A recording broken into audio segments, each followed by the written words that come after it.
Qurban hayitqa az qolganda to'y qilsa bo'lamdi? Savol. Assalomu alaykum.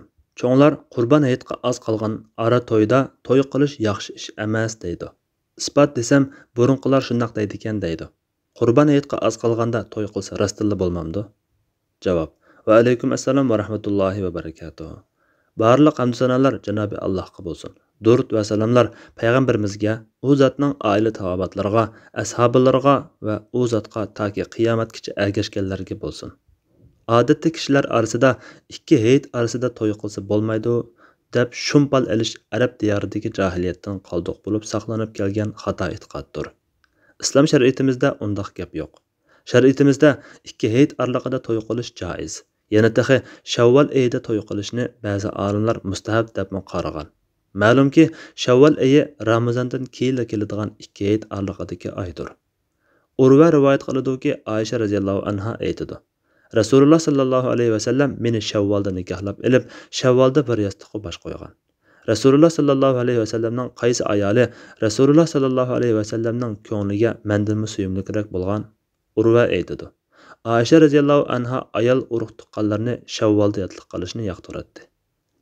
Imom Navaviy aytadi: Bu hadisdan Shavvol oyida yotliq qilish, o'ylanish va ayoli bilan bir yostiqqa bosh qo'yishning mustahabligi chiqadi.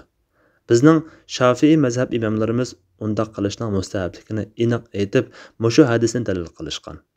Aisha radhiyallohu anha bu so'zi orqali jahiliyatdagilar shundaqla bugungi ba'zi avomlarning Shavvol oyida yotliq qilish, o'ylanish va ayoli bilan bir yostiqqa bosh qo'yishni yomon ko'rganligiga qarata raddiya berishni maqsad qilgan. Bundaq e'tiqod asosi yo'q botil e'tiqod bo'lib, jahiliyatda Shavvol degan oy ismidan shumpal elishadi.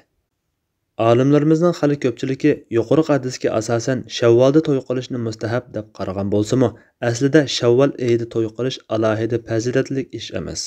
Rasululloh sallallohu alayhi va sallamning Shavvolda to'y qilishi atay shundoq qilgan ish bo'lmasdan, shundoq udul kelib qolgan. Imom Shavkani aytadi: Muallif Majdiddin ibn Taymiya Aisha radhiyallohu anhaning hadisini Shavvolda to'y qilishning mustahabligiga dalil qilgan.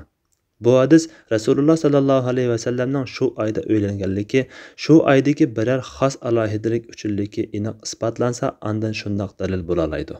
Demak, bu hadis mustahablikka dalil bo'la olmaydi. Chunki mustahablik degan shar'iy hukm bo'lib, dalilga muhtoj. Rasululloh sallallohu alayhi va sallam boshqa ayollarga udul kelgunicha har xil chog'larda uylangan. Alohida bir vaqtga to'g'rilamagan. Navoda shu oyda uylanganligilar mustahabligini bildirilgan ish bo'lsa, Rasululloh sallallohu alayhi va sallam to'y qilgan har bir vaqtda to'y qilish mustahab bo'lgan bo'ladi. Halbuki ish undaq emas.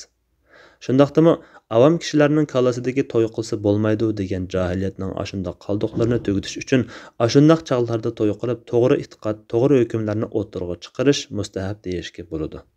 Shariatimizda kishi ihromlik holatida bo'lmasa to'y qilsa bo'laverdi. Ramazonda bo'lsin, boshqa oylarda bo'lsin, yil bo'yi to'y qilish cheklanmaydi.